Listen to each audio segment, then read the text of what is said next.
Hello, my friends. I'm home. Another adventure in the books. Awesome time. Such a great time.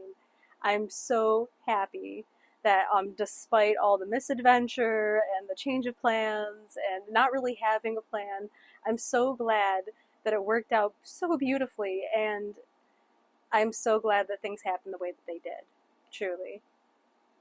I just feel incredible, honestly. What a great feeling. So, I have to give you guys a little bit of a backstory because, like, a lot happened in a very short amount of time, and I just didn't do an awesome job of, like, keeping you up to speed. I could barely keep up with what was going on. So, just a brief recap. So, I knew I wanted to go back to New York because my day trip just wasn't enough. I knew that. So, I really wanted to go out there and have a little bit more time, but I didn't want to do it alone because it's more fun to travel with somebody, like especially like a local knows the area, like can show you all the cool, like unheard of things, and it's a little bit safer too because, again, especially as a woman, I feel like it's a little bit more sketchy to travel alone in a place that you don't know. I just do. I feel like it is. So even if it's like a safe place, like it's still like a little bit vulnerable because you are by yourself. Not that you're totally defenseless. That's not what I'm saying. I'm not totally defenseless, but you're a little bit more of a target, one way or another.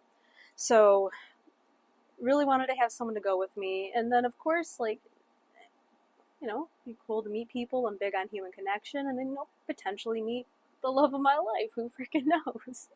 It's not going so good so far, but I'm still trying to be open minded and open hearted and not be totally jaded to the whole thing because I don't want to be like feeling hopeless or like angry or any of those like negative things overall. Like, I don't. And I know it's normal and it's human to have like those emotions from time to time, but I don't want to be like in that place, like stuck in that place. So Ash thing didn't work out. He just, I don't know.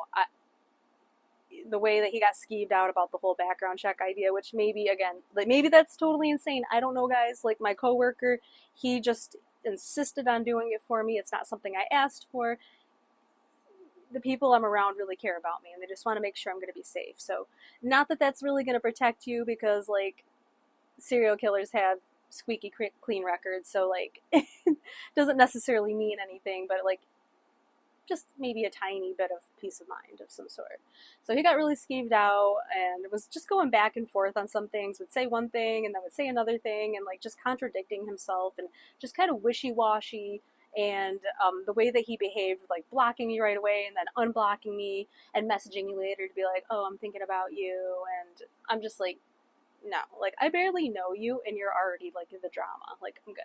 So, not going to meet up with him. And then there was Hot Mitch. Hot Mitch, very hot, as the name implies. Seemed really cool, had great conversation, very vibey, like, but then just, we would schedule like video chats and he just like wouldn't follow through. He'd be like, oh yeah, I fell asleep, or like stuff like that. And I don't know, just, and then when I brought up the idea of him picking me up from the airport in New Jersey, because he lives in New Jersey, he was just like, oh, I could probably be there, I could probably do it. And I'm like, I'm not going to rely on you on a probably. Like, no. So, like, whatever. Then I had that other dude, like that dude who we did the background check, and like his age is totally wrong, and then his last name is wrong, and he would say one thing and then would say another thing, again contradicting himself, like, oh, I'm such a gentleman, but then would send me like shirtless pics of himself, and then like talk about how like my photos make him leaky, which, again, I had never heard that turn of phrase. I've been out of the dating game for a while, guys, quite some time, but you can imagine, and it sounds really gross and very ungentlemanly. And then there was Shane, which Shane, he's a sweetheart. I do think that he's a really cool dude, but just like really poor timing. He's literally out of the state on work for a few days, and like, just, yeah, just not gonna happen. So I canceled on creepy dude, and was just like, fuck, I don't know what I'm gonna be doing. So like, I have nobody.